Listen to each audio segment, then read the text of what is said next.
Факт е, че през последните години има особена връзка между футбола и модата. Вече не е достатъчно просто да си бог на терена. Трябва да умееш и добре да се обличаш. Друг е въпросът, кое надделява понякога. Начело на всички класации за най-стилен играч е звездата на Реал Мадрид, португалецът Кристиано Роналдо. За него се смята, че той е това, което беше Дейвид Бекъм преди 10 години. В българския футбол за титлата модна икона се борят Ники Михайлов и Благой Георгиев. Заради суетата си, националният ни вратар се прочувства, че пропуска голове, но не и актуалните модни тенденции. Аз вече попреминах тази възраст. Вода се ветеран, вече трудно мога да говоря за мода и за това, което обличат младите. Но пък ги виждате ги и може да... С тях, да, съжителствам с тях.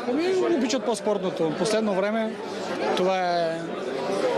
Рядко ще видиш някой футболист на възраст 20 или 25 години с костюм или смокинг или нещо от това род или сако. Аз съм пристрастен и мисля, че нашите момчета са по-хубави от другите. Това, което не одобрява футболният деятел Валентин Михов, е, че татуировките се превръщат в част от облеклото на футболистите. Аз не искам да се обличат както едно време, но много тръгнахме вече един голям футболист, като има татуировка в Европа, в света. Веднага и наш друг, дори да не е стигнал неговото ниво, почва да се татуира точно така, почваме оттам.